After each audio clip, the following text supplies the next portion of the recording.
If it don't involve money, then I don't accept. Baiklah, Assalamualaikum warahmatullahi wabarakatuh. Perkenalkan, nama saya Galip Mubarak, NPM 19164 dari Fakultas Hukum. Pada video kali ini saya akan mencoba menjawab 10 pertanyaan soal UAS Hukum Administrasi Negara. Yang pertama, sebutkan dan jelaskan cara mendapat kewenangan.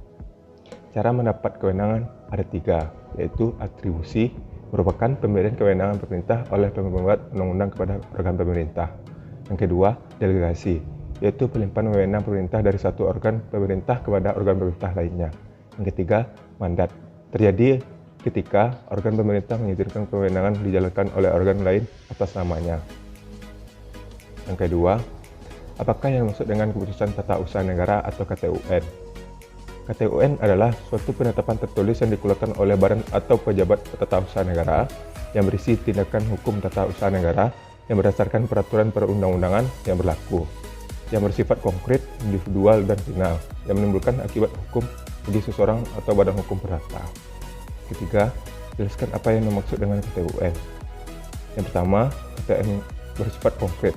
Diartikan bahwa objek diputuskan dalam keputusan itu tidak abstrak tetapi terwujud, tertentu atau tidak ditentukan. Yang kedua, bersifat individual. Diartikan dalam bahwa keputusan tata usaha negara itu tidak ditujukan untuk umum, tetapi tertentu baik alamat maupun yang dituju. Yang ketiga, bersifat final, yaitu keputusan tersebut adalah definitif, keputusan yang tidak lagi memerlukan persetujuan dan instansi atasan atau instansi lainnya. Soal yang keempat, jelaskan syarat sahnya keputusan tata usaha negara. Yang pertama, yaitu syarat sah material, harus dibuat oleh aparat yang berwenang. Yang kedua, keputusan tata usaha negara tidak mengalami kekurangan yuridis. Yang ketiga, tujuan ketetapan sama dengan tujuan yang mendasarinya. Yang kedua, syarat sah formil, bentuk ketetapan harus sama dengan yang dikehendaki oleh peraturan yang mendasarinya. Yang kedua, prosedur harus sama dengan bentuk yang diatur dalam bentuk peraturan yang mendasarinya. Yang ketiga, syarat sah yang dikehendaki oleh peraturan dasar harus tercantum dalam keputusan. Soal nomor 5, jelaskan mengenai batal dan hapusnya KTUN. Apabila keputusan tata usaha negara tidak memenuhi persyaratan, maka keputusan tata usaha negara itu tidak dapat dibatalkan. Menurut Profesor Muhammad Hasan ada 3. Yang pertama, batal mutlak, yaitu perbuatan yang pernah dilakukan dianggap belum pernah ada. Yang kedua, batal demi hukum. Semua perbuatan yang pernah dilakukan dianggap belum pernah ada, sebagian perbuatan dianggap sah. Yang batal hanya sebagian saja. Yang ketiga, dapat dibatalkan. Dapat dibatalkan adalah suatu perbuatan yang dilakukan dianggap sah, pembatalan berlaku semenjak dinyatakan batal. Hapusnya suatu keputusan tata usaha negara ada 3. Yang pertama, apabila sesudah habis masa berlakunya. Kedua, dicabut dan dinyatakan tidak berlakunya yang berwenang. Ketiga, dikeluarkannya suatu keputusan tata usaha negara yang baru dan substansinya sama dengan keputusan tata usaha negara yang lama. Soal nomor 6. Jelaskan yang mengenai keputusan yang tidak termasuk KTUN. Dalam pasal nomor 2 Undang-Undang nomor 9 tahun 2004, perubahan atas Undang-Undang nomor 5 tahun 1986 menunjukkan bahwa tidak termasuk dalam pengertian keputusan tata usaha negara menurut undang-undang. Yang pertama, keputusan tata usaha negara yang merupakan perbuatan hukum perdata. Yang kedua, keputusan tata usaha negara yang merupakan pengaturan yang bersifat umum. Yang ketiga, keputusan tata usaha negara yang masih memerlukan persetujuan. Yang keempat, keputusan tata usaha negara yang dikeluarkan berdasarkan ketentuan Kitab Undang-Undang Dasar dalam Hukum Pidana dan Kitab Undang-Undang Hukum Acara Pidana atau peraturan perundang-undangan lain yang bersifat hukum pidana.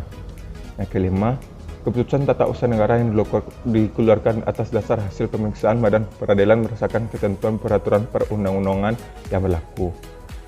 Keenam, keputusan tata usaha negara mengenai tata usaha Tentara Nasional Indonesia.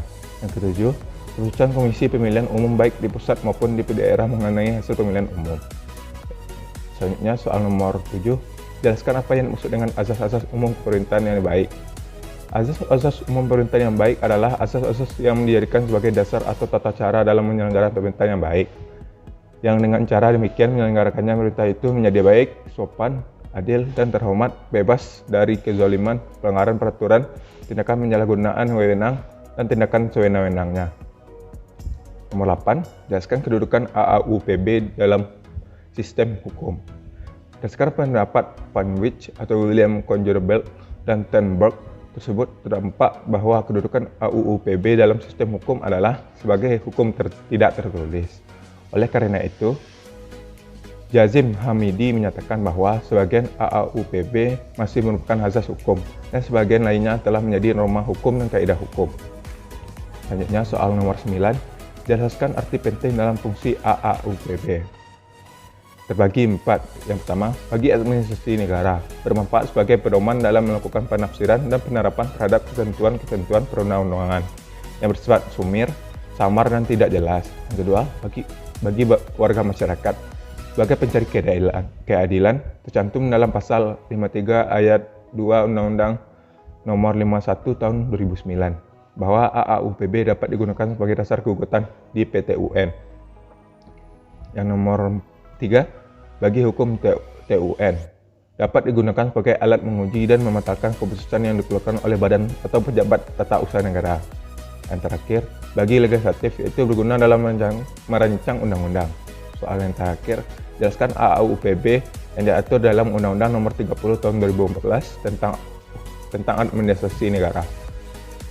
Dalam pasal 10 Undang-Undang Nomor 30 Tahun 2014, 1. AAU PB yang maksud dalam undang-undang ini meliputi azas kepastian hukum, kedua kemanfaatan, ketiga tidak berpihakan, keempat kecermatan, kelima tidak penyalahgunaan wewenang, keenam keterbukaan, ketujuh kepentingan umum, ke-8 pelayanan yang tidak baik. Yang kedua, azas-azas umum yang lain lahirnya di luar AAU PB bagaimana maksud pada ayat 1 dapat diterapkan sepanjang terjadinya dasar penilaian hakim yang tertuang dalam keputusan pengadilan yang berkekuatan hukum tetap. Sekian dari video saya. Apabila ada kesalahan mohon maaf. Assalamualaikum warahmatullahi wabarakatuh.